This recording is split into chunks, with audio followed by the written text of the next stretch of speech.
Hello, everyone. Welcome to Grid Live Wrap Up. Joe Samaniego here, along with Cody Lamas from the Podium Finish, Ben Schneider, linked to his YouTube channel in the video description, and Adam Lemery, our supercar expert, here to discuss NASCAR, IMSA, IndyCar, and then, of course, we have Formula One, all sorts of racing, MotoGP, a big, busy weekend that we were so busy covering, including our colleague Joshua, who's getting some well earned rest, and we encourage everyone support us like going to our Patreon page, like Colin Michelle Mark, keeping us on the air. That way, we're covering all the races every weekend, pretty much from now all the way to December when the last race of the year. And of course, that'll close out the grid ranking. And if you don't want to do a monthly subscription, one time, buy me a coffee. We'll appreciate it. And of course, we encourage everyone to participate in the chat room because we got to start off with, I think, one of the most talked about races of the weekend Formula One, Bahrain Grand Prix, F1 is back. Yeah, F1 is back, and the debut of the new Formula One car and a new era with technical regulations. If today was any indication of how this season is going to go, we might be in store for another treat, another epic year of Formula One racing.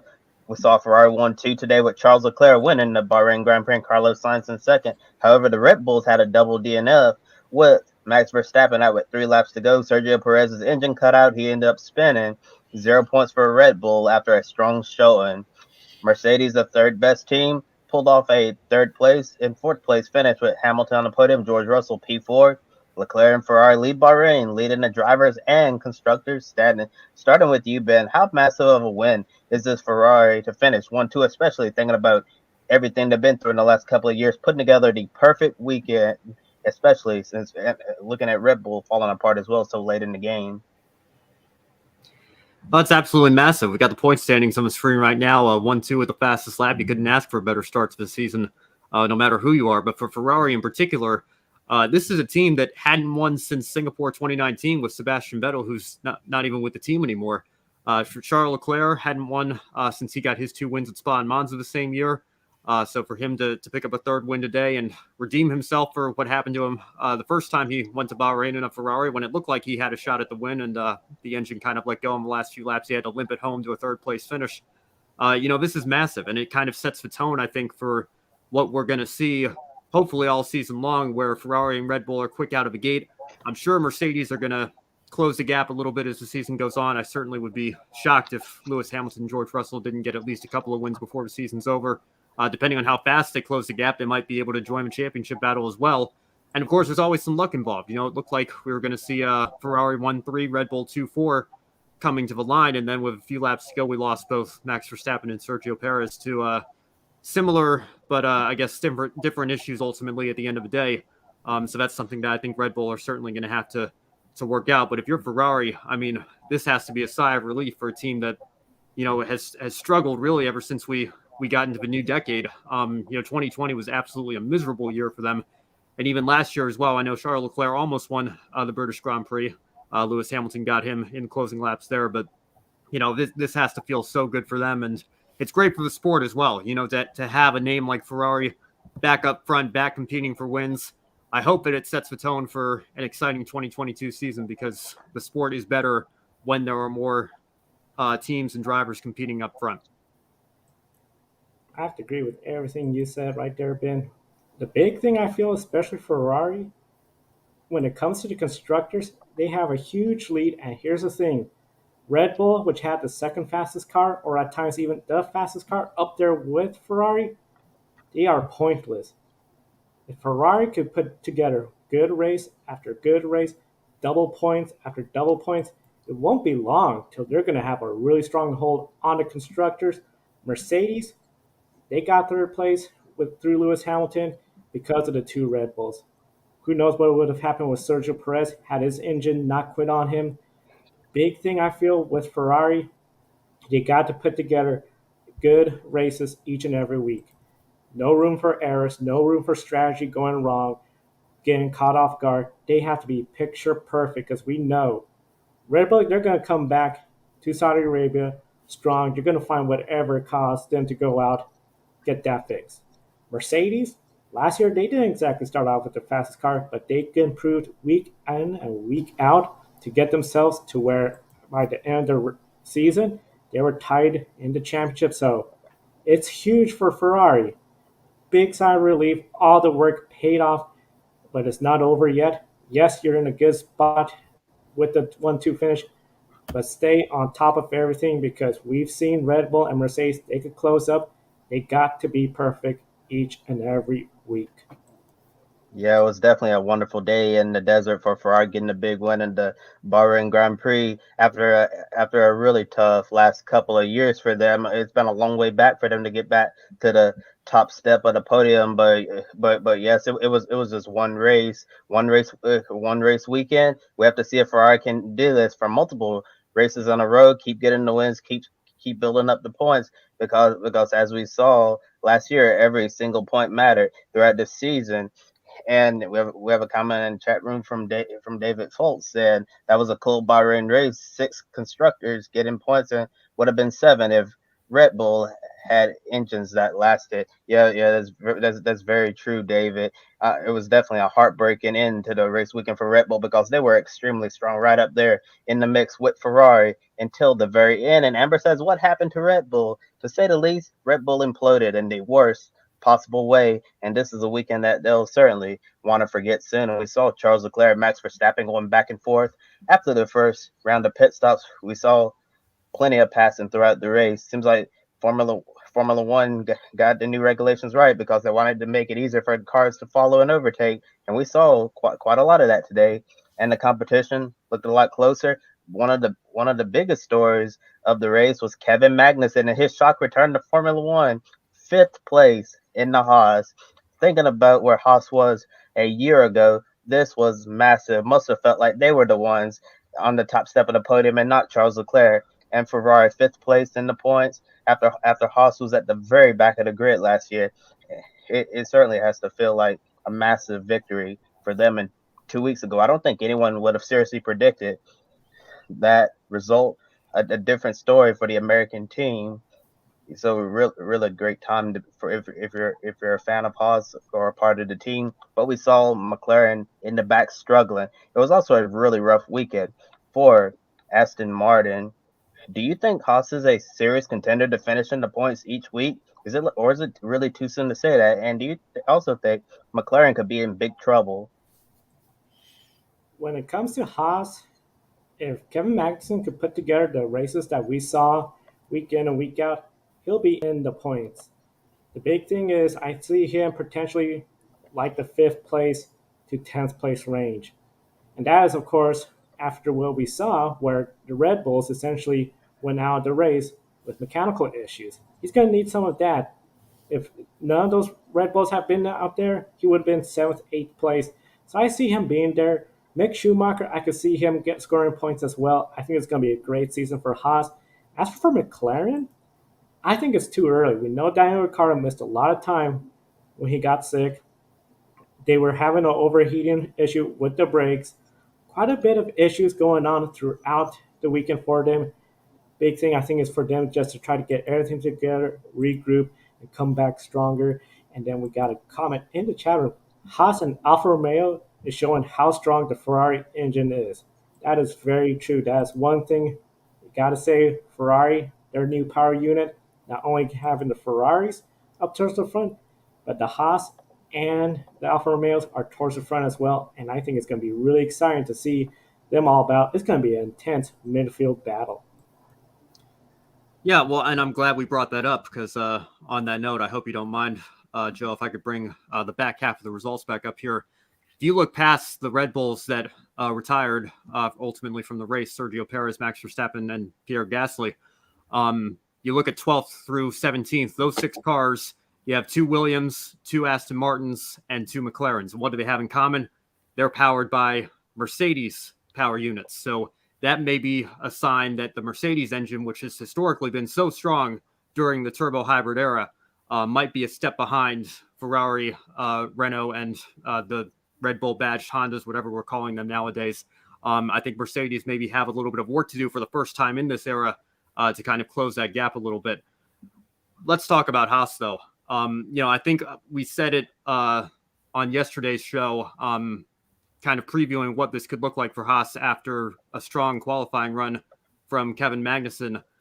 And I think a lot of people have brought up the point that Haas obviously had a terrible season last year. But one of the reasons for that is because they really did hardly any development on their 2021 car because they were banking resources for the 2022 car. So I thought to myself, maybe Haas could get to a point by the middle of the season where they were back in the middle of the midfield competing for points maybe every other week or so. I'm sorry, Kevin Magnussen P5 for Haas in the season opener. Are you kidding me? This felt like 2016 all over again when Roman Grosjean came out of nowhere, Haas's very first race. And thank you, Folsey, for the compliment there. This felt like 2016 when Grosjean was coming on the radio and saying, "This is a win for us. This is a win, unbelievable for everyone." And that's absolutely the case again today for a team that struggled so much, didn't score a single point. Kevin Magnussen had more points today in this one race than Haas had the last 2 seasons combined, not getting any in 2021. I think Grosjean had a 9th place finish in 2020. Magnussen had 1 10th place finish. So they had 3 points the last 2 years combined. Magnussen gets 10 today. And get this, Haas are 3rd in the constructor standings right now because of the misfortune that came from Red Bull. I don't think Haas are going to stay there, but it's, Amber brings a point up there as well.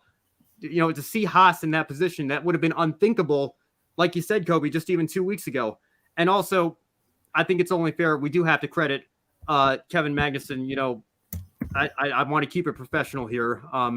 Obviously, last year's Haas driver who Magnussen replaced, Nikita Mazepin, there was a lot of controversy surrounding him. All credit to Kevin Magnussen where it's due. I think Haas certainly had an upgrade in the driver department as well for that car, and that's only going to further help things as well. But Mick Schumacher, as well, it's been a point all throughout of his career. He spent 2 years in Formula 3, won the championship his second year, 2 years in Formula 2, won the championship his second year. Last year, he had a rough rookie season in Formula 1. That's indisputable. And, he had a car that obviously limited him very much. I'm very excited to see what he can do. I'm confident he's going to be scoring points all throughout this season. And, I could keep going about how excited I am that the American team and Haas, did so well today. But we got a lot of show left to get to. But, you can't say enough about the job Haas did today. It's absolutely incredible. Yeah, and a lot of American fans out there can finally be proud of the American Formula One team again, because after the last couple of years, there hasn't really been anything for Haas F1 to get really hype about. And I think the addition will bringing back Kevin Magnussen to the Haas fold is going to be huge for the team. Makes me wonder why they didn't keep him on alongside Mick Schumacher. I feel like the team would have been a lot further along if they would have had an experienced driver alongside a rookie instead of going with 2 rookies. As we know, and we've seen it with Haas in Formula One, you cannot have 2 rookies in a driver lineup, or it probably will not go well. And coming right there from Amber saying you cannot wait for more Formula One. Well, Amber, got some more Formula One coming up with the Saudi Arabian Grand Prix, take 2. And looking at Haas as a whole, I think it's going to be interesting to see what they're going to be able to accomplish throughout the year. I think Magnussen can potentially finish in the points a lot more. I don't know if he's going to be in the points most weeks or just every other Formula One Grand Prix event, but I think he'll certainly score. I think Mick Schumacher will eventually get up there as well and score his first points as a Formula One driver. And as for the McLaren team, I think they still have some time to figure things out. As Ben mentioned, with all the Mercedes engines, first time in the turbo hybrid era, it seems like they're going to have to go back to the drawing board and figure a lot of things out. But knowing how hard Mercedes works, I'm pretty sure that they're going to close the gap, and maybe McLaren's struggles will only be short-lived, because it's very surprising to see how off that they've been, especially the last couple of years, since McLaren have made a lot of progress since they dropped Honda as their power unit supplier. And looking at one of the other teams that did well today, Alfa Romeo Racing, Valtteri Bottas, 6th place, and the rookie from China, Guan Yu Zhou, 10th, scoring a point in his Formula One debut. Many thought Zhou wouldn't have this good of a first race. Were people way too critical of Zhou since he basically had a lot of funding to get this seat over other candidates, like say an Oscar Piastri, who won the Formula 2 championship last year? And what's today's performance something to anticipate from Alfa Romeo each week? The criticism remains of the system when it comes to Oscar Piastri. We all know he should be on the Formula 2 grid this year, and it's an absolute crime that he isn't. But that's not the fault of Guan Yu Zhou or anybody in particular. It's just how expensive the sport is, and there are different situations and the different rides that opened up. It's not Zhou's fault. He had this opportunity and he's taken it. And I think people that were critical of him maybe judged the book by its cover and didn't let Zhou show us what he's capable of today in this first race. I'm sure he's going to keep doing that as the season goes on. It was a great run for the entire Alfa Romeo team all weekend. Valtteri Bottas, he had to have a smile on his face splitting the Mercedes in qualifying after the way that his relationship with that team ended. A great weekend for him and for Zhou as well. You can't ask a Formula One rookie on their debut to do much better than finishing just inside the points. So, I think maybe people were a little too critical of Zhou as he was getting this seat. Maybe didn't give him a chance to shine, and hopefully he's going to take that chance and continue to prove them wrong as the season goes on. I gotta agree with you. It's the system, and one of the things with Guan Yu Zhou, we've seen him win races in Formula 2. I do believe he is talented. However, of course, the champion, not there. Then last year, as you mentioned earlier, Nikita Mazepin, we've had some of these stories where we see drivers with the wealth, but the questionable record of should they be in Formula 1. What Zhou did today really impressed me. He was behind Bottas as Bottas worked his way up the field because Bottas started sixth. Yes, he may have finished sixth place, but remember, he fell way back to 14th place. Zhou in qualifying got to Q2. Yes, we could talk about how the engine Ferrari brought is a lot better and it's looking really strong. The big thing, though, is still the driver behind the wheel has to make the difference. And I think if you look at Haas, Mick Schumacher, only his second year, just missed the points where Kevin Magnussen, multiple years of experience, is in the points, top 5 finish. It won't be long until you're going to start seeing Mick Schumacher going up there. And I think with Guan Yu Zhou, I anticipate him to just keep making progress. He's going to be a rookie. He's going to make mistakes. And we also got to remember Yuki Tsunoda also scored points last year in his first race. Today, Yuki Tsunoda got points again. The rest of his season wasn't that great. So it's still very early, but I think with Guan Yu Zhou, especially listening to his post-race interview, how he was very intense, focused, but thrilled with the way this weekend went for him, I think there's good things for him, especially if he keeps that positive mentality. And having followed Guan Yu Zhou's career in Formula 2, when people were making all these claims about him just being a paid driver, getting into Formula 1 that way, and, not on merit, well, yes, Guan Yu Zhou, he does bring a lot of funding to Alfa Romeo, but just saying that he's just there because of funding, I don't think that's entirely fair, because if you look at his results in FA Formula 2, he was actually a pretty solid driver. Yes, he didn't pop off the charts like a Mick Schumacher in Formula 2 or Oscar Piastri, but he was still a pretty strong driver who was consistent and got a lot of good results.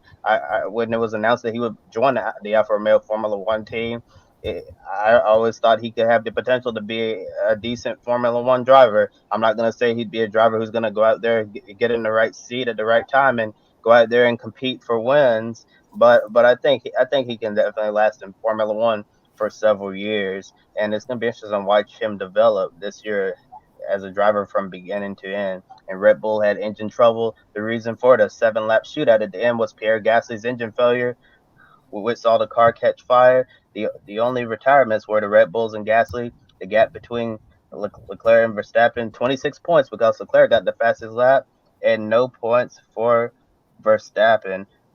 Last year showed that every single point counts. Does Verstappen need the top 3 to have bad luck in the next several races, or can he easily make up for a disastrous ending to his race in Bahrain? When it comes to Verstappen, I'll get into that, but we do have a question in the chat room. Are the engines designs locked in the next 4 years until 2026? So we do know when it comes to the engines that these power units will be pretty much used up until 2026. Now, with that said, there could still be changes. Just look at how Ferrari started making some improvements late last year, the Mercedes engine, so there's still room to improve. But definitely one of the big things is the new power units arrive in 2026. So the big thing is you got to see what's going to happen each and every week with Formula One, because it's just this first weekend out of 23, 22 races. It's going to be a lot of fun all year. And for Max Verstappen, since we do have a full year of 23, 22 races, depending on what happens with a rescheduled race to replace the Russian Grand Prix, you're going to see him race hard each and every week. If anything, Max Verstappen could not make any mistakes. Last year, he had a couple DNFs. It just so happened when he had those DNFs, Lewis Hamilton did not capitalize, most famously in Baku City Circuit, where Verstappen was out of the race, out of the points. Lewis Hamilton would have probably finished in the podium, but the magic button ruined his day. Max Verstappen could run a perfect rest of the season. He will catch up. I believe every team is going to have at least one race where they're not going to score points, some sort of bad luck. I just don't see how anybody could score points each and every week for 23 weeks, especially podiums each and every week. Max Verstappen, if he's perfect, he will be up there. Yeah, especially in a season of 23 races. Of course, pending, we've seen this before where we were supposed to get 22 in 2020, and then obviously the pandemic happened, and last year there were some last-minute reschedulings as well. It's important to remember, obviously, Sebastian Vettel missing the race today. We aren't totally out of the pandemic yet, although it does feel a lot more normal than it did this time 2 years ago. It is still an issue, so we do have to keep in mind that it is a fluid situation. That being said, we are expecting 23 races this year, and I'm sure Formula One is going to do their best to try to get 23 in. There's already rumors about the Turkish Grand Prix coming in to replace Russia, which obviously won't be happening this year. So it's going to be a long season, no matter what exactly turns out playing out here. So when it comes to Max Verstappen, obviously this isn't how you want to start the season. Red Bull on 0 points in the constructors' standings, obviously not how they want to start their season. Everybody gets at least one mulligan. Now, it's unfortunate that Red Bull have used that mulligan in the very first race, but it doesn't matter if it happens in the first race or the 13th race or the 7th race or whatever the case may be. There are no playoffs in Formula One. Obviously, every point matters all throughout the season, right down to the checkered flag in Abu Dhabi. So Max Verstappen, it would certainly benefit him if his opponents had some bad luck, but he could go out and win the next 4 races and make up that 26-point deficit because 25 over 18 is 7 times 4 is 28. He would have a championship lead no matter what the rest of the field does. Obviously, it would be tough for him to go win the next 4 races consecutively with how strong the Ferraris seem to be this year. But it's certainly something that's not outside the realm of possibility if he gets hot at the right time. So he's still very much in control of his own destiny. It's the first race of 23. I don't think he needs to be hitting the panic button just yet. I'm sure Red Bull are going to go back to Milton Keynes, figure this situation out, try to figure out how to avoid it again. And we'll have a great title fight in our hands just like we did last year. Yeah, we're definitely hoping that we're gonna get another great title battle this year, and it was only one Formula One race. So as you were saying, Ben, there's definitely a lot more time for Max to make up for today's dreadful result. So one race, no problem. Just have to be on your game and do the best that you can do the next time out. But sometimes, like today, things are totally out of your control and you can't help what happens. So I'm sure Red Bull is going to be doing everything they can to figure out what went wrong today to make sure it doesn't happen again, because it was a shame Red Bull went out the way that they did, because they had 2 very fast cars with Verstappen and Sergio Perez. And Amber has a question in the chat room saying the best chance to win at the next race, which is Saudi Arabia. Well, Amber, I think based on today, if Red Bull's engine stays intact, I think they can win, and also Ferrari as well. They keep up their form, and maybe Mercedes have an outside chance right now, but it's really tough to say. Mercedes is certainly the 3rd best car based on what we saw this weekend, but I'm sure they're going to close the gap as the season goes on. And then they have another comment in the chat room saying Joe is going to be headline on the Chinese newspaper in the sports category after scoring a point in Justice Formula One race. That's definitely great for Joe, being the very first Chinese driver in Formula One, and that's certainly going to be a big deal to everybody back in his home country. Yeah, big deal for everyone back in his home country because Zhou being the first Chinese driver in the Formula One grid and to score points. What a debut. He said he felt the pressure. I believe he definitely delivered. And speaking about the pressure, we saw some intense racing in Indonesia. MotoGP started an hour late due to heavy rains, but We had a thrilling race. Before we get to the race, though, an update on Mark Marquez, who had a horrific high side incident, which sent him to the hospital. Where it is, he did get a concussion from that. He was able to walk away to see, to see the damage on his bike, see the medical attention, and they decided he need to get a hospital concussion. So he was not cleared to race. We're definitely wishing him a speedy recovery. Now, Adam, today we saw Miguel Olivera, KTM, deliver their first win of 2022. Bastianini, he still leads the points over Brad Binder in the other KTM, but only 2 points now. Quartararo is 1 point behind Binder, and Oliveira is only 5 points behind the points leader. In your opinion, which rider felt they gained the most, and which rider felt they lost the most in this race? Well, I'm going to start with the rider that lost the most, and I'm going to say Marc Marquez. We all talked about him yesterday, and in that high side he had was in warm-up. That was a surprise. And for me, what rider gained the most, I'm going to say Miguel Oliveira. He won this race in the rain, and he beat last year's world champion, Fabio Quartararo. It was a real interesting race. And I got to say,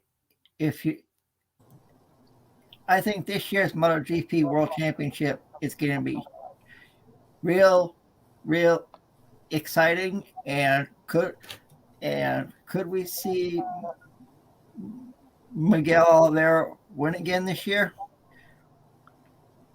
Perhaps, but it's only race number 2, and the next time MotoGP races, it's in South America at the Argentinian Grand Prix. So teams will have to have a small break, and then they'll get back on their bikes and see how they do in Argentina. Argentina is going to be a big race for all the riders. When it comes to, I feel the rider that gained the most, definitely I'm looking at Miguel Oliveira. Nowhere inside the last race weekend, gets a win, and since we're so early in the season, he is right up there with the championship. Bastianini, his lack of experience in the wet weather, definitely we did not see him come towards the front or stay up front. He still has a points lead by only 2 points. I'm curious if the pressure is going to come to him, because we've seen before, sometimes that momentum, you lose a good-sized point lead, it reduces. The other riders could take advantage of that. They'll surpass you. The next race, as you mentioned, is April 3rd in Argentina. Now, Tugati, overall, they look okay. Still the factory team, not exactly there. Pecco Bagnaia, not a great race at all. We saw Miller up towards the front, couldn't keep the top 3 spots. But Honda, nowhere in sight. The highest finishing Honda was 12th. KTM, 2 riders in the top 5 in the points. That has to be a really phenomenal start for the KTM team. Adam, do you believe we have a clear picture of each constructor's strengths and weaknesses so far?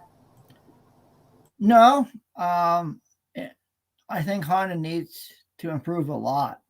Even though it's just the second race of the season, Honda, the highest scoring finisher in Honda was 12th. I don't think that's what they want to see. They want to be up there with the KTMs and the Ducatis and Yamahas battling now for wins and podiums. I think Honda has a lot of work to do. And I think once we get toward the middle of the season, I think we'll know who the contenders are, not only for the Riders' Championship overall, and also the Constructors' Championship as well. I have to agree. I feel it's too early, especially with this track. We know before the race the riders were complaining about the lack of grip. It was a dirty racetrack. One of the points Julia mentioned on the pre-race show was the Honda riders don't seem to like that front end. The front tires just it's not gripping the way they like it. I just think this was just a combination of all the worst things for Honda. It's wet weather, so of course, a lot of times wet weather is going to come down to the rider, their experience in the wet. I don't think we have a clear picture. The Yamaha, it looked better. I think it's not until we get to Argentina in the next race that we're going to find a good, clear picture of where all the constructors are when it comes to MotoGP. And when it comes to MotoGP, of course, it's going to be wild for them. But NASCAR, they're going to be back next weekend, and they put on quite a show today at Atlanta Motor Speedway. Yeah, going to a completely different track next weekend, but a lot to talk about with this new Atlanta Motor Speedway. The first of two stops at this new track, this new super speedway, I guess we could say, this season. And we did see racing that was similar to what you'd see at Daytona or Talladega, where drafting, handling, and pack racing all came into play. We did see times where a single file group could pull away if they got the drafting right, and we also saw unfamiliar names up front, all characteristic of super speedway racing at times. At the end, the kind of finish we see at Daytona Talladega is the finish that we saw today. William Byron took the win, the first of the year for him. So Adam and Kobe, the 5, 24, 48 have all won a race this year, and we got to think it's only a matter of time before Chase Elliott gets there as well. With how strong he is on the road courses, it could come next week at Circuit of the Americas. Are you surprised at how, despite the fact that we seem to be seeing a lot of parity throughout these races, Hendrick is still capable with any one of their 4 cars at going out and winning these races more frequently than not? Yeah, and I gotta say, if you're not a fan of this new next gen car, there's something wrong with you. The first few weeks of the racing has been incredible, and what a race we saw at Atlanta Motor Speedway today. Last year we said Hendrick Motorsports was dominant. And I think they've carried over here to this new next gen car. And I'll agree with you, Ben. I don't think it's long before we see Chase Elliott in victory lane. And Amber said, I love today's NASCAR racing. Amber, I have to completely agree with you on that. It was awesome. All the fans loved it. This is what the fans and the drivers have wanted. It takes you back to old school racing in the 80s and 90s. So I think Hendrick Motorsports dominance carried over from last year into this year, even though it is a new next gen car. Well, Adam, I don't know if I'd go as far to say as the racing we saw today in Atlanta is everything the drivers have wanted, because looking at seeing some quotes from the drivers after the race, seemed like some of them did not have a good time at all racing at this track under this package. But like you were saying, yeah, a lot of fans really enjoyed it. Thought it was a really intriguing race at the very end of it. I know we'll get into this in a little bit, talking about the race itself. Had me on the edge of my seat wondering what was going to happen at the end. Felt like the end of a race at Daytona and Talladega. But getting back to the question about Hendrick Motorsports, not really a surprise to see how 3 of their 4 cars have won so far this season, with Kyle Larson at Fontana, Alex Bowman at Las Vegas, and then William Byron at Atlanta Motor Speedway. And William Byron, he's actually coming off another win last night.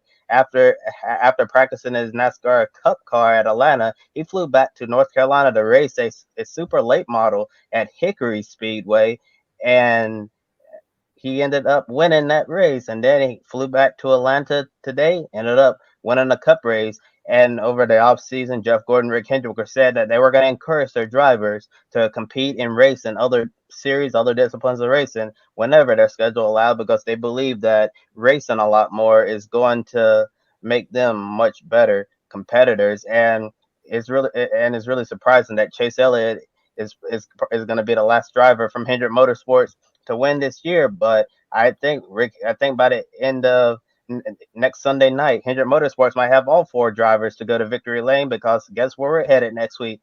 COTA, Circuit of the Americas. Chase Elliott is a road course ace, so he's probably going to be one of our favorites for pick a winner next weekend.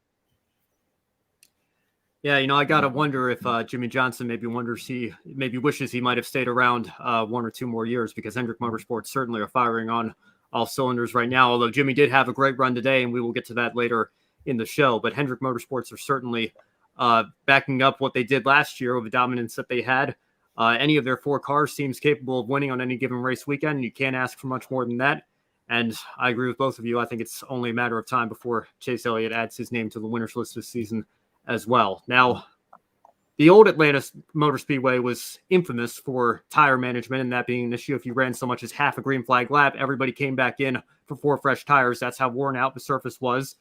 And today, even though we're on a brand new surface, we did still see some tire issues, particularly some blown right rear tires from the Chevrolets. Ross Chastain and Ricky Stenhouse Jr. both had tires blow while they were out front. Tyler Reddick also lost a tire at one point in the race. That triggered an accident that collected several drivers. And in total, I guess this shouldn't be a surprise because it was a super speedway race. We had well over half the field involved in some sort of accident today. It was mentioned that tire pressures could become an issue as teams push the limits. And obviously we've seen tire issues already at every track we've gone to, really, with the next gen car in one way or another. So Kobe, we'll start with you this time. Were you surprised to see that the tires, and particularly the right rear, like I mentioned, became such an issue in today's race?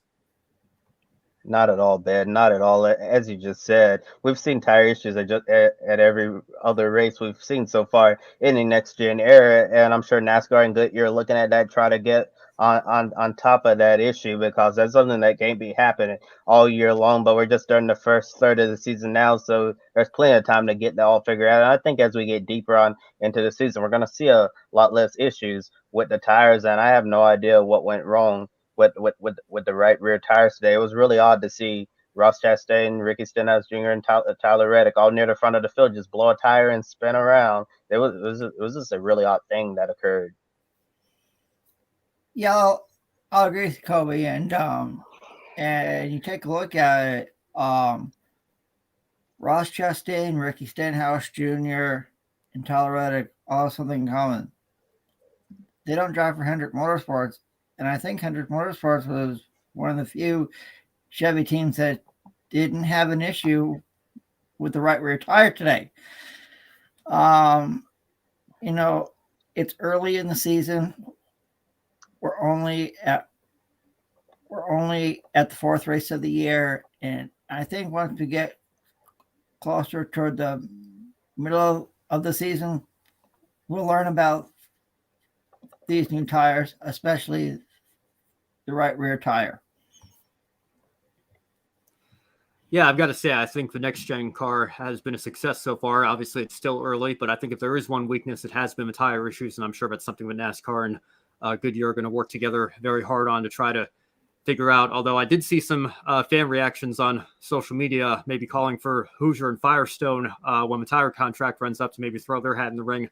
I wouldn't go that far. We certainly don't need another tire war in this sport, no matter who it is. I think we should have one exclusive supplier, because if there's one area of racing where I think competition can sometimes be more of a detriment and cross the line of safety issues, it is when it comes to the tires. But I'm sure Goodyear, this isn't the first time they face issues like this, so I'm sure they're working very hard to remedy those, and hopefully they'll have those ironed out as we get into the second half of the year and moving forward. Now, the racing in general, as we mentioned, it was more like what you'd see at Daytona during the daytime. There was still some separation at times, but it looked very much like a super speedway at a 1.5 mile track, something that we haven't seen before. And a lot of times for a traditional repave, we'd be lucky if we had 2 lanes or 2 grooves in the racetrack. We obviously saw that today at Atlanta, and a good-sized crowd as well at Atlanta compared to recent years. I'm sure there was some intrigue as to how the new track would race. However, some fans loved it. Some fans seemed to hate it, especially considering the prior style of racing we had in Atlanta. Obviously, that's gone now because the track is gone, reconfigured to a new type of racetrack. And we now have the introduction of 2 more wild card races, if you will, with a track that races exactly like a super speedway. So I'll pose this question to everybody here. Very simple. In your opinion, how would you grade today's race on a scale of 1 to 10? Joe, we'll go to you first on this one. On a scale of 1 to 10, I think I'll give this race overall, looking at the race, a 7. When they first announced this changes were coming, my concern was it's going to be like a mini Talladega, and it will not be an issue. It'll just be rows of 2 by 2 throughout the entire race. This pack race and then blocking and then the big one. Today, it sort of reminded me a little bit of Daytona from 1994 and 1993, where you had a single line of cars that could get away a little bit. Yes, there was still the 2 by 2, but we did see some shuffling here and there. Overall, besides the tire issues, we didn't see a big crash just start up just because they were driving too recklessly, too hard. The end of the race, especially with this era of win and you're in, that just seems to be very common where, especially in the Talladega race, the last lap you have cars just hitting the wall, crashing, going towards the checkered flag. So overall, I'll give it a 7. With that said, though, this is not something I want to see at every mile-and-a-half oval. I think just for Atlanta only, because if you have this everywhere, it's going to get old. The product's not going to be that great. So just for this one, I would say, for now, a 7. No, I can say it makes me want to go and get a ticket for the fall race in Atlanta after what I saw today. And a lot of fans got tickets last night after the Xfinity race. So for me, this may sound weird, I'm going to say a 10. It's what the fans have, a lot of fans loved it. Most of the drivers loved it. One driver that did not like it was Kyle Busch.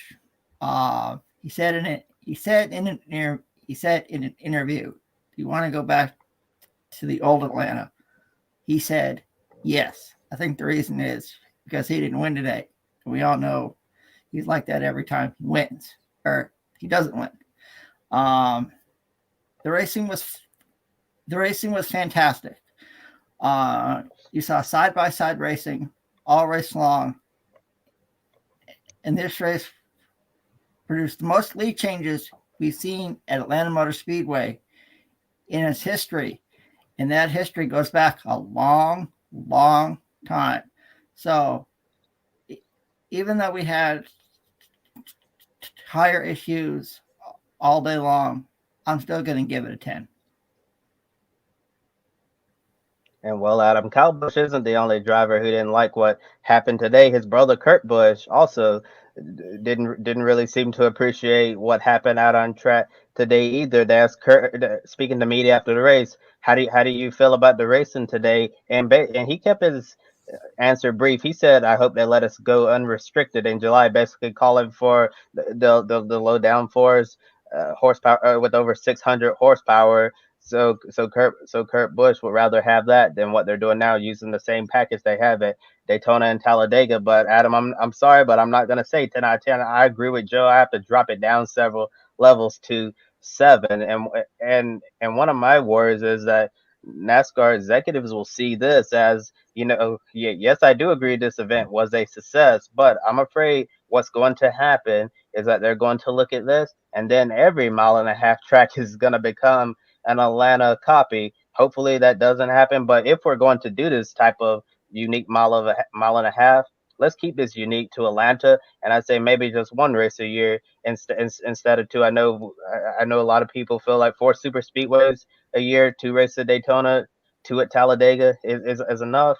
But if we have 6 of these races, might be pushing it a little bit. But if we only add 1, 5 races, 2 Daytonas, 2 Talladegas, 1 Atlanta, I think we might be good. But overall, I think today's race was a 7. And also, one of the biggest issues is that the race was just so long. It felt like it was going on forever.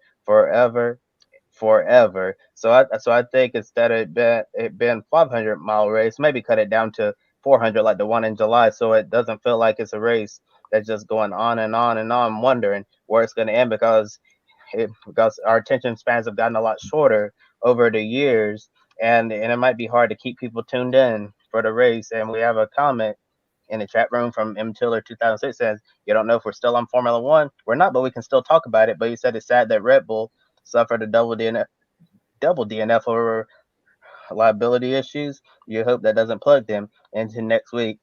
Well, M Tiller 2006, I'm sure Red Bull is going to be working extremely hard this week to diagnose the problem, fix it, so that doesn't happen again, because if they didn't have any issues today with the engines, they would have been right up there with Charles Leclerc, Carlos Sainz, and Scuderia Ferrari. And as soon as they get those issues fixed, then we could have another great year of Formula One racing, another great championship battle. Maybe we see Max Verstappen and Charles Leclerc going at it, kind of like we saw Verstappen and Hamilton last season. Or maybe Hamilton gets back in the fight and we can have a three-way battle for a championship. More the merrier, right? Yep. Good to see Michael in the chat as always. I feel like I'm going to be the Debbie Downer here. I'm going to drop it even lower than Kobe and Joe did. I'm going to give it a 4.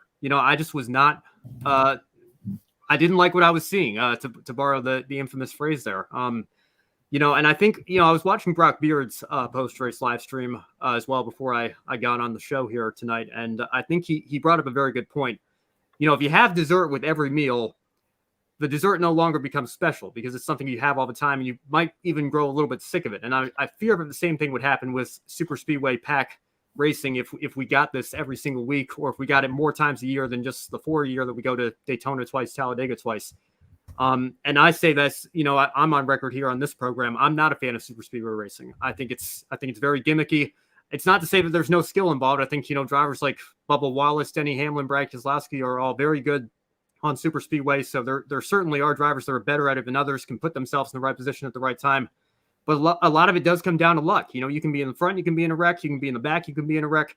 And that wreck, 90% of the time probably isn't of your own doing. So just from a purist perspective, I'm not a fan of it to begin with. I'm especially not a fan of it on a narrower 1.5 mile track. And, I worry, Kobe brings up a good point as well. I worry that this type of racing that we saw today, the racing that we saw in the truck and Xfinity race at Atlanta yesterday, that's the kind of racing that I think NASCAR executives wanted with the infamous 550 package and a 18D high downforce, low horsepower. This is the kind of racing that they were expecting. And, obviously we didn't get that. We just got more of the same, except it was even more challenging to pass. But I fear that NASCAR is going to look at this today and decide that every time we have to come down and tear down or repave 1.5 miles, rather, we're going to reconfigure it to try to get the racing that we saw today at Atlanta. And in that case, the number of super speedway style races that we're going to see is only going to continue to multiply here. So I'm very nervous for the future. I'm nervous for when we come back in July, because I don't like seeing these massive accidents. I don't like seeing teams' budgets go up in smoke. As I mentioned, there were well over half the field was involved in some sort of wreck today. And, especially when we have a brand new car, a lot of teams don't have a lot of backups or spare parts. It's bad enough that we do it 4 times a year, to put the owners through 6 and potentially even more if we adopt the style of racing elsewhere. I don't like it. I'm simply not a fan. So I'm sorry to be the Debbie Downer of the crew here tonight, but I have to be honest with you all, and that's my thoughts on the race. So we're going, like I said, we're going to a completely different racetrack next week with Circuit of the Americas. The Cup Series will be there, along with the other series as well for NASCAR. And we also have Formula One and Supercars next weekend. And now we'll hand it over to Joe with our driver spotlight for tonight. Yes, and before we get into the driver spotlight, 1% agree with some of the points you said, especially dessert after every meal. It just gets old. That's why I don't want as well. Mike Tiller agrees with it, and Mike Tiller also has another comment as well. I do enjoy that Haas has jumped forward too. Plus, I'm happy for Joe for his first point. And Humperdinck, I also agree as well. So definitely we're getting a lot of comments here. I wish to ask, where in NASCAR are they, or will they race in Atlanta? I wish to ask, where in NASCAR? Definitely when it comes to Atlanta, they're over in the Hampton area. I know that for sure. If I understand your question correctly, Hampton, Georgia, just outside of Atlanta metropolitan area. That's right. Do we definitely encourage everyone sharing their comments in the chat room? We'd love to share them online. And of course, look at some of the other racers that race across the globe. Start with some of the female racers. We had several doing sports car racing, including Natalie Decker, who we've all seen in NASCAR. She won her GT class at Charlotte Motor Speedway. A big congratulations to Natalie Decker. And then, of course, we had several others, including Catherine Legg and Ashton Harrison Henry in Sebring. And then, of course, Bubba Wallace, Jesse Iwuji, they were both in Atlanta as well. We encourage everyone to visit the African American Racial Association, link in the video description. And not a racing ambassador, but Christina Emilides from Alfa Romeo with the team. And of course, they got double points. You can follow Racing Pride as well. Link in the video description. And big, big weekend for motorsports all around. And that leads up to, as I mentioned, sports car racing. Kobe, we had a phenomenal weekend at Sebring. Oh yeah, Joe. It was definitely a huge weekend at Sebring. Super Sebring weekend ended with a big victory for one of the most iconic teams in motorsports. The 7 Mobile 1 Hours of Sebring saw the day begin with disappointment for Chip Ganassi Racing's number 01 Cadillac DPI pole sitter Sebastian Bourdais didn't even complete the first lap. Yeah, that's right. The first lap of a 12-hour race before the 01 was already out of contention for the win. Mechanical issues troubled them all race long and spent multiple times behind the wall. Luckily for Ganassi, they had another Cadillac in the race, the 02, which battled from adversity twice. Late in the race, Earl Bamber got to drive the final stint. First, he made contact with an LMP3 car, and he had to serve a drive-through penalty. Bamber was leading at the time and lost the overall lead to JDC Miller Motorsports, who were looking for back-to-back Sebring victories. However, Bamber had built up such a big lead, the penalty didn't hurt him that badly, only a couple of seconds back. The sole Ganassi Cadillac still in the fight was blistering fast, made up all those seconds in no time, and completed the pass on the number 5 Mustang sampling Cadillac DPI to get back into the lead. But the trouble wasn't over for Bamber and Ganassi. Once again, in the lead, Bamber got taken out by a GTD car and spun. Lost the lead for a second time and had to chase down the 5 again. Still lots of speed left in the car. Bamber was able to get back into the lead for a second and final time, and no more bad luck plagued them for the rest of the race. Ganassi, Cadillac, Bamber, and his co-drivers Alex Lynn and Neil Yanni won the 12 Hours of Sebring. Adam, how remarkable was it for Earl Bamber to recover from 2 bad luck incidents in the final stretch of the race? Oh, Kobe, it was incredible to see. And if you watched our pre-race show yesterday morning, Kobe and I actually went with the 01 Cadillac for pickle winner, and all the trouble that they had, and a lot of our colleagues here went with the 02, so they did really good, you know, regarding that. But after everything the 02 Cadillac went through, they came back and won the Mobile 1 12-hour Sebring. Earl Bamber is an incredible driver with loads of talent, and it showed after everything that happened to him and his team, coming back and winning this historic classic race. Wowee. They deserve a pat on the back after everything they went through. What a race in the DPI class and overall in Sebring. Yeah, to me, it was truly remarkable how Earl Bamber had not one but two bad things happen to him late in the race. Because most of the time, if it happens to you twice, it's pretty much a done deal that it's not gonna end well for you. But the Ganassi Cadillac, it was just super fast, and you knocked him down twice, and he got back up each time. And Earl Bamber, that was a really strong drive, and none of the other cars in the DPI class had anything for him. And also this number 02 Ganassi Cadillac. This is the same Cadillac that Kevin Magnussen was going to be in before he accepted the offer from Haas to return to Formula One. So regardless of what Kevin Magnussen decided, he would have been a huge winner either way. You return to Formula One, get Haas's first points in a long time, or you're a winner of the Mobile 1 12 Hours of Sebring.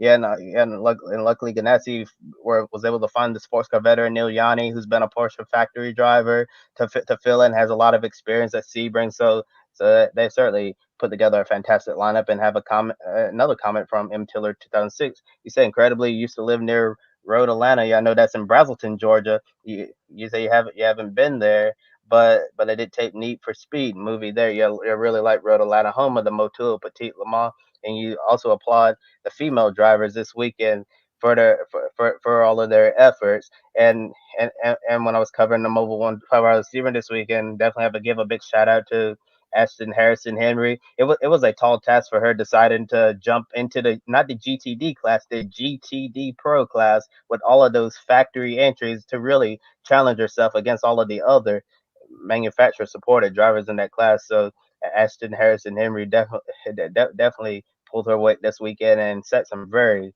competitive lap times. And early in the race, one of the youngest drivers in the field impressed many. One of the young, and his name is Sebastian Montoya. At 16 years old, driving an LP2 car, setting a blistering pace. He drove the car through the LMP2 field into the class lead. Then his father, yeah, you recognize the name Montoya. His dad is Juan Pablo Montoya, and JPM got into the car, and bad luck struck almost immediately.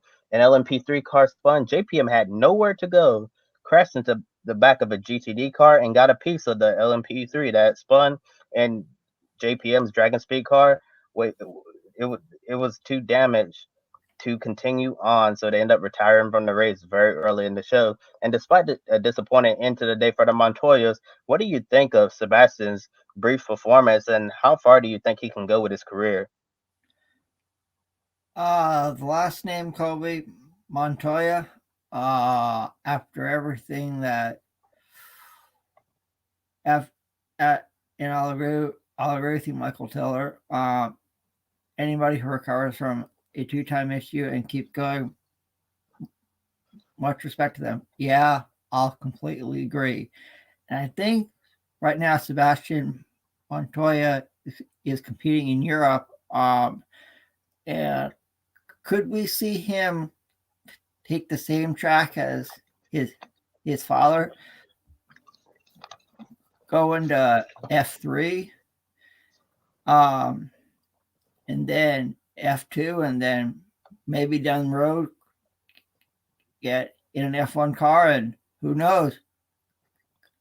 Could we see him come over here to the United States and do the road to Indy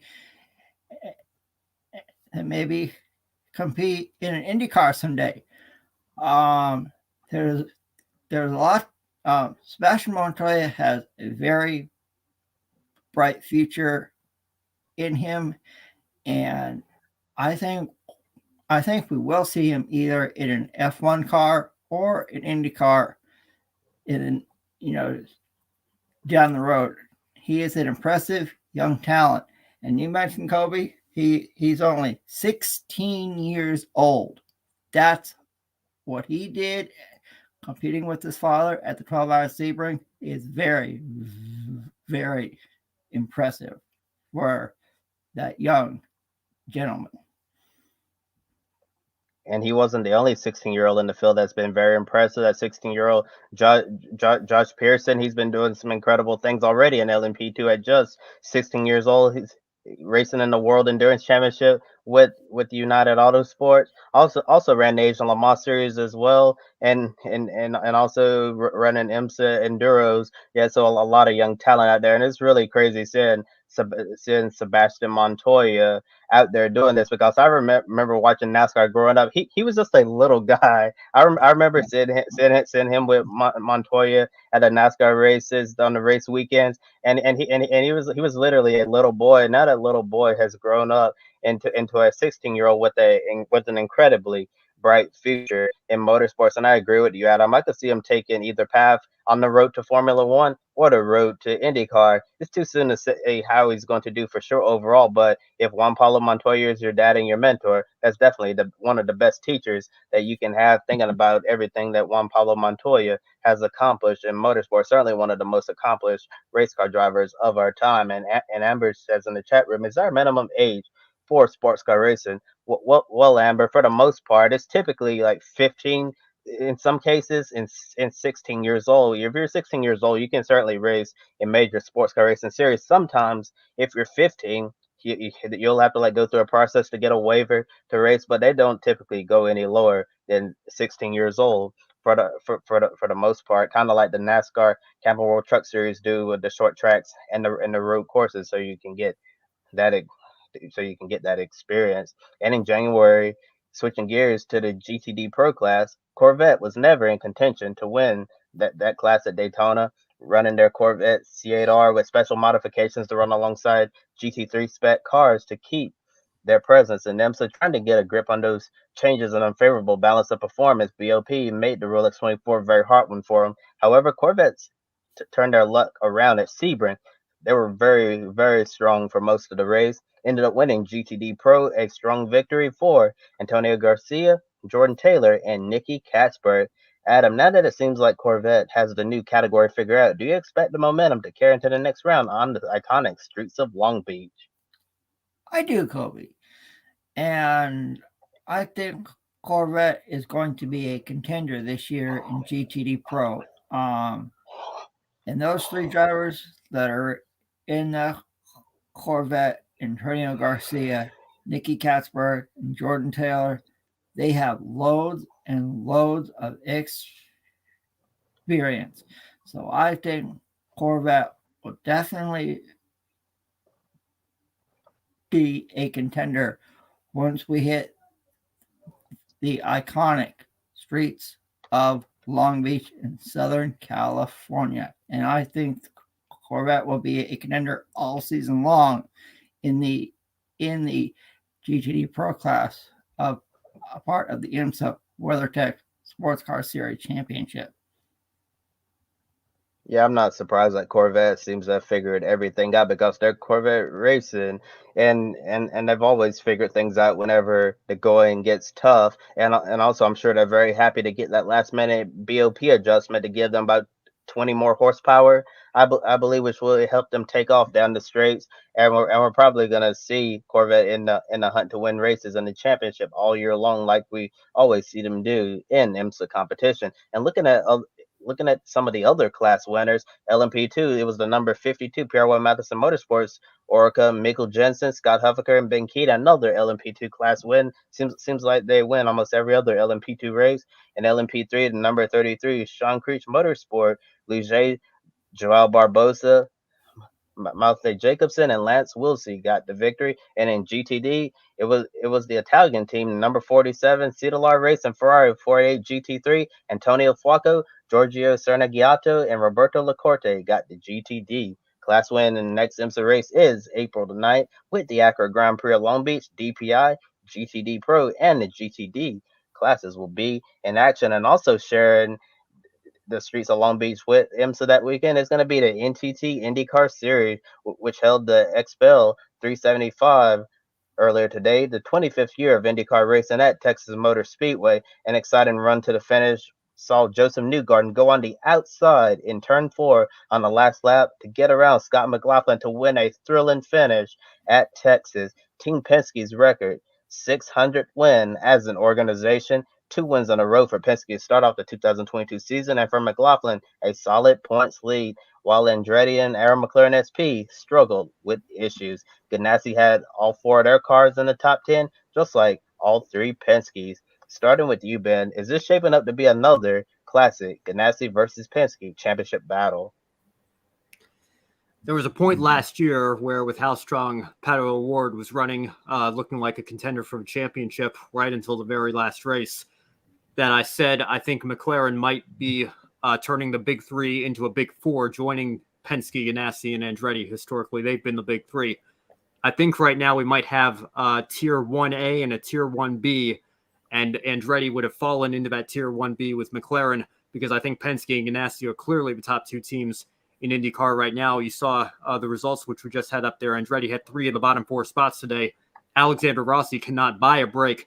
It's been an absolutely dreadful start to the year for him again for the 3rd year in a row. And you have to wonder, even though we're only 2 races in, have his championship hopes already been dashed?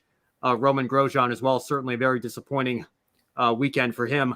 I picked him to have the stronger run on yesterday's show between him and Jimmy Johnson, both, without too much experience on ovals. Grosjean only having 1 start to Jimmy's 0, making his debut today.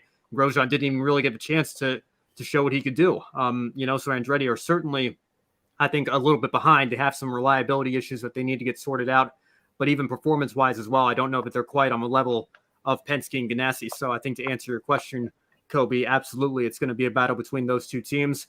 Scott McLaughlin looks fantastic. He had a shot to win today as well. Looked like he might have had it right until the very last lap when he got passed by his teammate.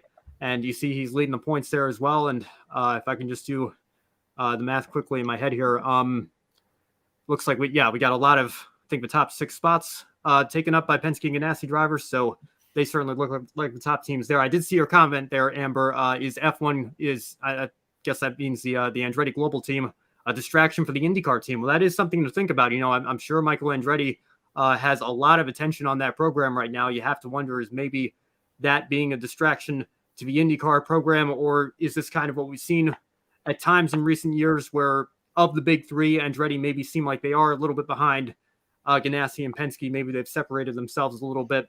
I think we're going to have to really get into the heart of the season before we know that for sure. But it certainly looks like at the moment, Ganassi and Penske are going to be the teams fighting for the championship. It is still early. We could see some teams go on a run and get back up in there. But the first 2 rounds are any indication, I think it's going to be between those two teams. Yeah, I think we will see a classic Chip Ganassi versus Roger Penske championship battle in the NTT IndyCar Series. And we said NASCAR in that IndyCar race, wow-wee. Scott McLaughlin came this close of winning an oval race for the second consecutive year.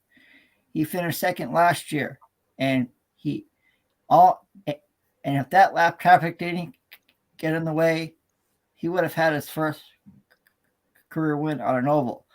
After everything he's done competing on road courses and street courses in the Repco Supercar Championship, and now his second full year here in IndyCar, I think it's going to be a Chip Ganassi versus Roger Penske championship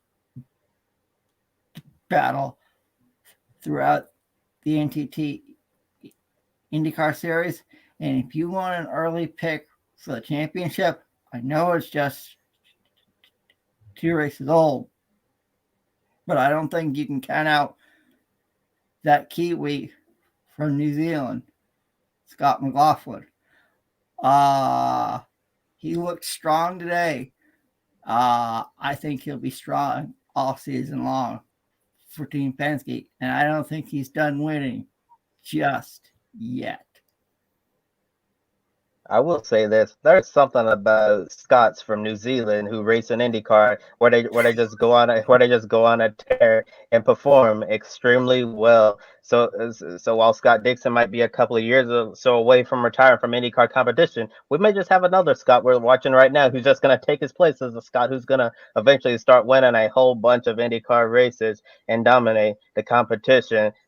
So getting back to the question, I think it's going to be Ganassi versus Penske all throughout the season. And getting back to Amber's question, if Andretti Global F1, if that effort is a major distraction to the IndyCar operation, I'm not sure, because they've been able to manage the IndyCar operation and run their Formula E program as well. But you can really compare that, because Formula One is a whole different beast itself, because of all the resources, time, money, everything involved to have a Formula One team. It's certainly going to be very stressful trying to get everything going, assuming Andretti's going to get the green light. And today was a massive disaster on both sides of the Atlantic for McLaren, whether you're the McLaren F1 team or the Aero McLaren SP team in the IndyCar Series. I remember yesterday, Felix Rosenqvist, he was jumping with joy when he won the pole at Texas, because we don't know, Felix needs a performer. He's probably going to be out of that 7 Chevrolet later this year, but Felix Rosenqvist absolutely cannot buy a break at all when he had to retire the car in the way that he did. And Pato Award, issues in the pits, never really recovered from that, and it really seems like he just didn't have the speed to compete today. So Andretti and McLaren are gonna have to go back to the drawing board and make sure the next time we're on an oval they get it correct, because the next oval race is the Indianapolis 500, the granddaddy of them all. And in the past, we've seen tight racing at Texas Motor Speedway. Today, we saw some good racing and passes on the outside, which was kind of surprising because the PJ1 NASCAR track compound is still staying up in the up the racetrack. The race had over 50 laps under caution. That was a big effort to get that second groove going yesterday in a special practice session where several drivers volunteered to only run the high line to try to build in that second groove.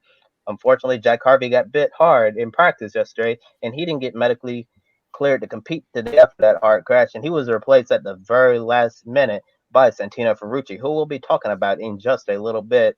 So, Adam and Ben, based on what you saw today and knowing IndyCar's uncertain future at Texas, would you consider the race a success in getting the second groove going? Well, it was really good to see passing at Texas Motor Speedway today. And there have been rumors that this could be the last ever IndyCar event in the Lone Star State. I thought it was a really good race, really competitive, and getting the second groove going. I was glad to see I was happy we saw two-wide racing all day long. It was nice to see. So hopefully this isn't the last time IndyCar runs at Texas Motor Speedway. Overall, if I had to give it a scale of 1 to 10, I'd probably give it either a 7.5 or an 8. Hopefully things will be a lot better going forward here in Texas.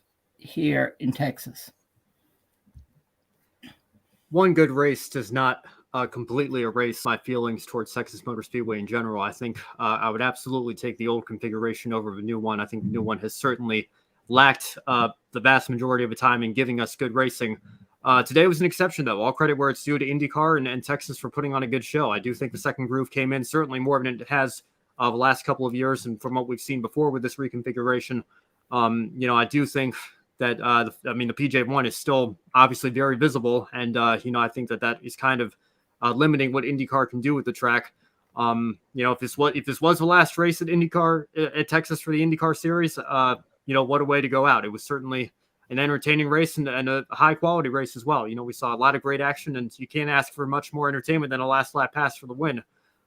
So I think in that regard, certainly a successful day, both for the series and for the Speedway. I do wish the race had been a little bit better marketed because, it wasn't much of a surprise to anybody. The grandstands were pretty empty, and I do think that it's going to be pretty telling what the ratings look like. I know you've got the advantage of being on big NBC. Hopefully that draws in some big numbers for the series, but you have to market the race very well. And when there's people in a top 5 market in this country that didn't even know that the race was happening until today because they had no advertisements being thrown their way or anything like that, that's a problem. I think that's something that the IndyCar Series has been lacking, certainly of the big 3 in the United States behind Formula One and NASCAR.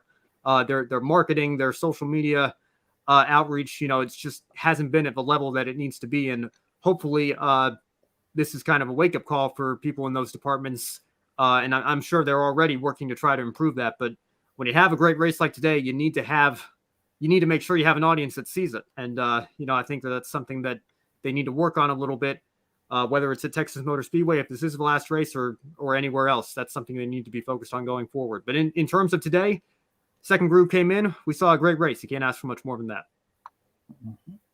Yeah, you certainly can't ask for much more than that, and you definitely have to give IndyCar a lot of credit for what I'm going to say, making the best of a bad situation with the PJ1 track compound, still making it extremely slick up high. If you watch the last 2 years of race at Texas Motor Speedway, it was just basically a one group trap, and that was hardly little to no passing at all because you wouldn't dare pass on the outside. So the only way to pass in the past 2 years of Texas Motor Speedway was basically get a good run on somebody, exit in the corner, stay close to them, and get a run down the straight and slingshot around before entering the corner. And I thought it was very promising today, seeing some drivers brave enough to go up high into that second group, make passes. Saw Colton Herta, Renus VK, make some really bold passes on the outside. And I have to say, if this was Texas last year or 2 years ago, if Joseph Newgarden would have went up high to make that move on Scott McLaughlin, he probably would have ended up in the wall and crashed, because it would have been like ice skating up there. But definitely kudos to IndyCar for getting that second groove in. So we were able to see a thrilling last lap pass for the win. And if that was it for Texas Motor Speedway and IndyCar, the final lap, I think they definitely ended with a banger of a race. And also, Ben, I agree with you. IndyCar certainly has to get a lot better at marketing these races and attracting more fans into the sport, because it's really depressing year after year when you look at an IndyCar Texas race and the grandstands are, you know, mostly empty, and you don't really have a lot of fans. I know the attendance numbers for NASCAR Texas is still disappointing within itself, but for the Indy cars, you certainly like to see more people. And yes, I know for sure IndyCar is currently working revamp their communications team, their presence on social media, all of that. I know recently they just added a guy from NASCAR that I know really well who worked with NASCAR social media, is now working with IndyCar social media. So they're certainly getting a lot of very, very talented folks in there. And if they have a good game plan, sky's the limit. I think they can certainly continue to grow the sport, and we'll see where it goes in the future. And a couple of great runs to recognize from the race. Jimmy Johnson, sixth place finish. Jimmy was looking towards getting a top five finish, but unfortunately, towards the end, his teammate Scott Dixon passed him. So Jimmy had to settle for sixth place.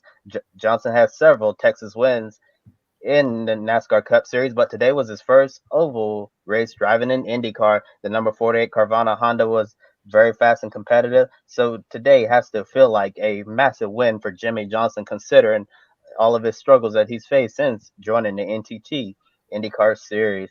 Santino Ferrucci, we just mentioned him. He got the call this morning to race and came home in ninth place, a top 10 finish in a Ray Hall Letterman Lanigan car that struggled very badly in qualifying. Their three cars were at the very bottom of the charts, and Santino Ferrucci put that car in the top 10. And this was the first time Ferrucci's been in a car since he suffered a concussion at the Chili Bowl in a midget. It's asking a lot to jump in an Indy car without a full weekend of preparations to compete on a high-speed, high-banked oval like Texas Motor Speedway. Ben, how impressed were you with the runs today from Jimmy Johnson and Santino Ferrucci? I got to give a big shout out to Adam. I thought he was being a little bit ambitious when he said Jimmy Johnson could get up there and compete for a top 10, maybe even a top 5. I thought Jimmy certainly had a shot at his best career finish. He obviously has a lot of oval experience, not in an open wheel car, but in a stock car. And I thought that might translate, and Jimmy could probably get his best career finish today. If he stayed out of trouble, avoided any accidents or anything, that would be a realistic goal. I was pleasantly surprised to see him solidly in the top 10. I was shocked when I saw that he had entered the top 5, and I wish he could have stayed there. But unfortunately, as you mentioned, Kobe, he did fall back to 6th there at the end. But still, an absolutely incredible run, and blew away his career best finish previously with the struggles that he's had getting adapted to the road courses in IndyCar.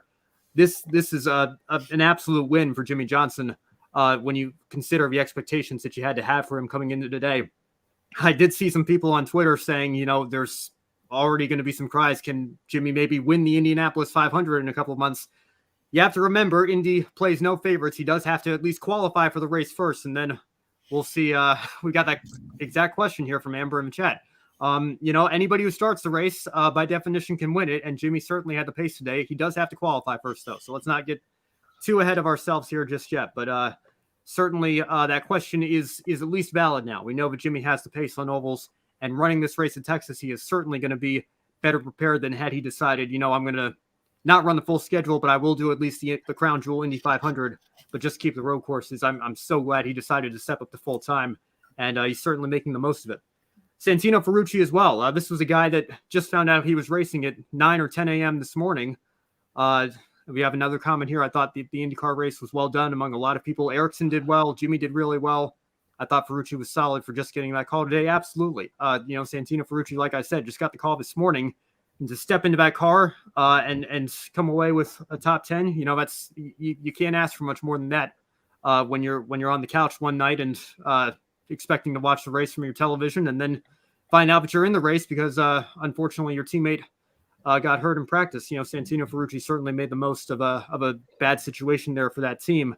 And, he and Jimmy Johnson, absolutely. I think when you consider all the circumstances, you have to be super impressed with the jobs that they did today.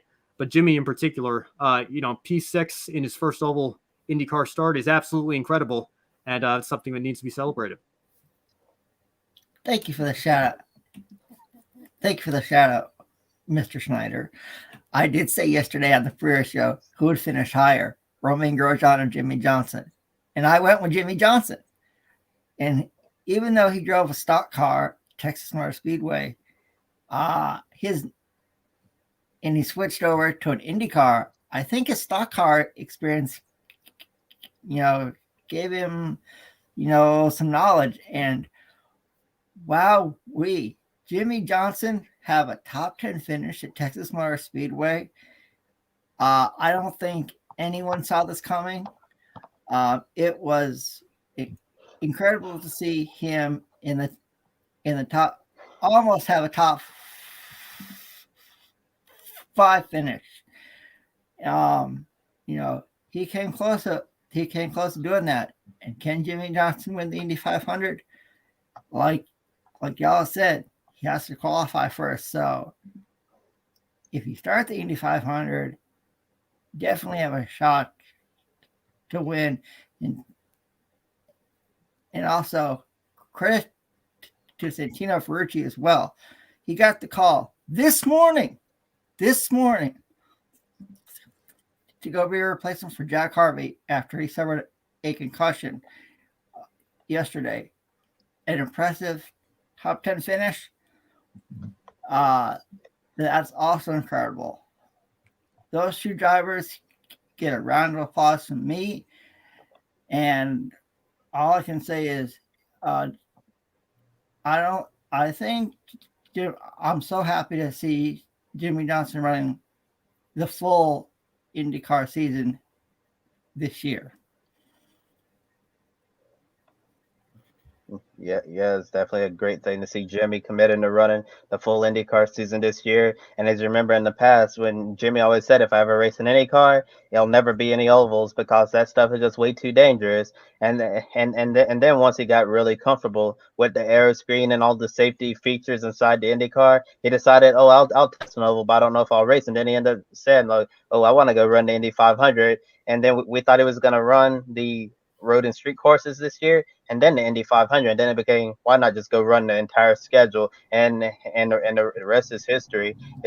I think it was a really special day for Jimmy Johnson. I know we were talking about in Formula One, the 5th place for Haas has to feel like a win for that organization, Kevin Magnussen.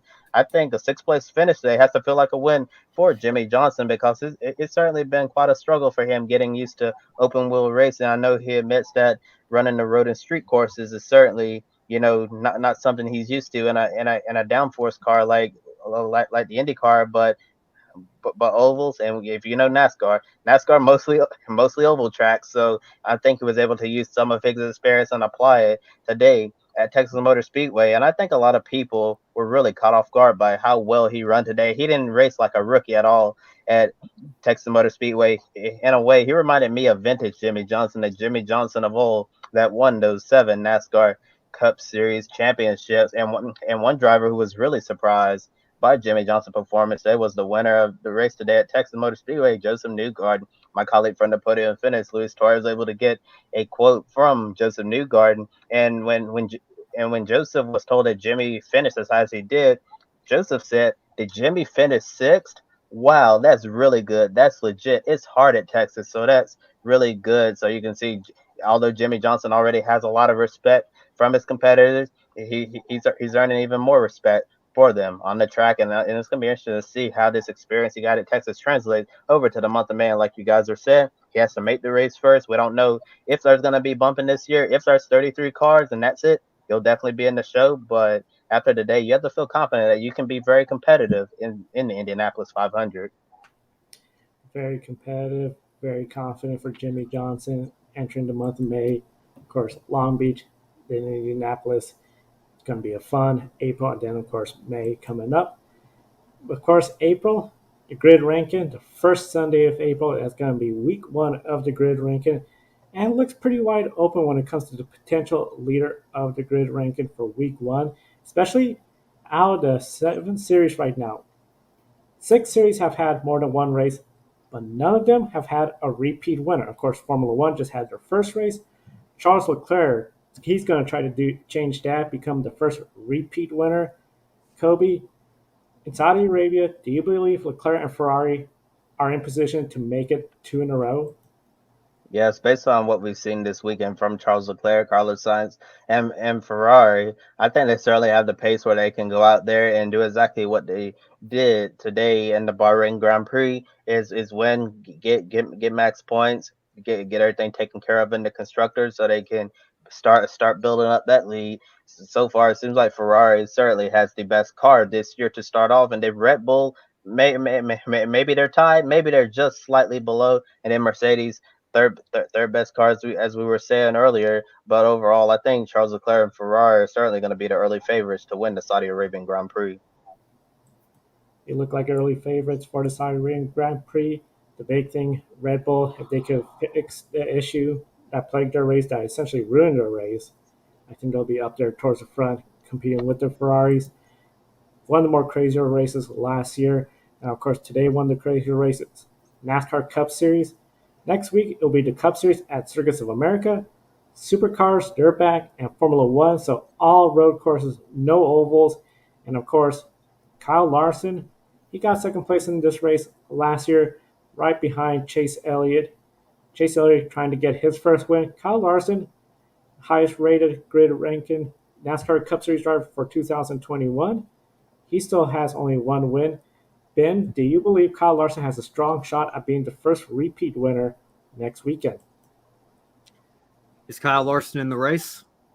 Yo. What's the answer to that question? The answer to the question you just asked is the same answer. Yes, Kyle Larson. If what we've seen from him since he came to Hendrick Motorsports is any indication, he won on the road course last year at Sonoma. He is a threat to win week in and week out. Absolutely, he has a very strong case to be made that he will become the first repeat winner next weekend. I don't know that he would be my pick a winner. I'll leave that to you, Joe, since you seem to always pick Kyle Larson yourself. But I think he is going to have some competition, but he certainly should be among the favorites next weekend, as he is every weekend now that he's driving with Hendrick Motorsports. Yeah, next weekend, he's definitely got a shot at it. And of course, as you mentioned, pick a winner. Ben, you're tied with Adam for second place. We saw Matt, he got to correct. Alex F. from Twitter. We got 15 people that are on the leaderboard. So we encourage everyone, be sure to subscribe, like, so you can participate in Pick a Winner each and every week. We post Wednesday on TikTok, and then Adam does the Pick a Winner right here on Grid Live Pre-Race every Saturday. All credit to Matt. I went with the 02 Ganassi car because he did, and I got it right. So thank you, Matt. Because he thanks you. Yeah, like Kobe, I call. And for those of you who don't know, Kobe and I were on the same wavelength with mostly our pick of winners this weekend. Kind of surprising, and I think a lot of our pick of winners finished. I think Scott McLaughlin finished second. Fabio Quartararo, MotoGP, finished second. Ross Chastain, who Kobe and I picked to win the cup race, finished second. So we were that close, Kobe. With that being said, it's now time for our grid one shining moment of this crazy, awesome motorsports weekend. There's a lot of events that we covered and a lot to choose from. So Kobe, I'll start with you. What's your grid one shining moment from this awesome weekend of motorsports across the world? Well, before I give you my great one shining moment, I want to say thank you to everybody who participates in Pick a Winner every week. When Joe and I first started doing this in 2020 during the height of the pandemic, and throughout the rest of 2020, we could even fill up our top 10 leaderboard. We just didn't have a lot of participation at the time. Now we have a lot of names who aren't even on our leaderboard. It just shows you all of you guys are getting involved and engaged in the discussion, everything we're doing at Grid Network. So it's much appreciated. I also appreciate you guys for sticking with us this long. It's 10:30 on the East Coast. Well, this is one of our longer wrap-up shows, going over 90 minutes so far, but we had a lot of racing to cover. So really appreciate you all for staying up late, sticking around with us this long. And as for my Grit One Shining moment, I don't really have much to add because we just talked about it. It definitely has to be Jimmy Johnson for his run at Texas. It was just really nice to see when someone who I guess hasn't been the type of driver that you're used to seeing, go through so many struggles and then finally go out there and have a day that reminds you of what he used to be back in the day. I think it was a really good day for the number 48 Chip Ganassi racing Carvana team, and I think Jimmy Johnson, this is going to build his confidence up when he gets on track at the Indianapolis Motor Speedway. And although I'm not ready to make a pick a winner yet for Indianapolis, it's way too early for that. After today's run at Texas, I got to see what he does during practice week at Daytona and qualifying. But I'm starting to lean. I'm starting to lean towards. Do I go with the 48 to win the Indianapolis 500? And just thinking about the possibility of Jimmy Johnson winning the Indy 500 and then having 7 NASCAR Cup Series championships, it'd be like, wow, oh wow, that would be certainly a remarkable feat if that happens. Be a throwback to the days of AJ Foyt and Mario Andretti when you had a lot more crossover. That was a lot more commonplace. It's great to see Jimmy having success in IndyCar finally. That was one of my candidates for the one shining moment. I was in a toss-up between that and something that happened in F1. So, Kobe, since you went with Jimmy, I will go with Kevin Magnussen and the Haas team. Let me tell you guys, this time 2 weeks ago, I was thinking to myself, why doesn't Michael Andretti just buy Gene Haas's team? I feel like that would be a much easier route to get into Formula One. It seems like, the struggles that the Haas team have had last year, maybe Gene might be looking for an easy way out. I think we can put those rumors to rest after this weekend. Kevin Magnussen to come home P5, like I said in the main part of our show, is absolutely phenomenal. We knew Haas might be a little bit stronger this year. It'd be hard to be worse than they were last year, admittedly, but I don't think anybody expected this quick of a start for that team. And Kevin Magnussen and Mick Schumacher both put in exceptional drives, with Magnussen in particular to be called in last minute to replace Nikita Mazepin and perform as well as he did after a year away. You can't ask much better than P5 in a Haas car. So he absolutely, I think, is deserving of a one shining moment this weekend after what he did at Bahrain. For me, one shining moment, MotoGP, Miguel Olivera struggled last year with the KTM after he got some 2 wins with Tech 3 KTM 2 years ago. Went to the factory team, nothing going right at all last year. This year, it looked like it was not going to be that great of a season, especially with that first race. But then, this weekend in the rain, a phenomenal start to get up to third, and he just looked dominant. If he could put this together week in and week out, that'll be huge for his career. KTM, they're looking really good as well, too. I think there's a lot going on for that team. So overall, Miguel Oliver, my shining moment from MotoGP. Yeah. And before I do my Grid One shining moment, I want to give a special shout out to our colleagues, Kobe Lambeth and Joshua Birch. On Friday, Kobe covered the 1,000 miles Sebring. Yesterday, Kobe covered the 12-hour Sebring.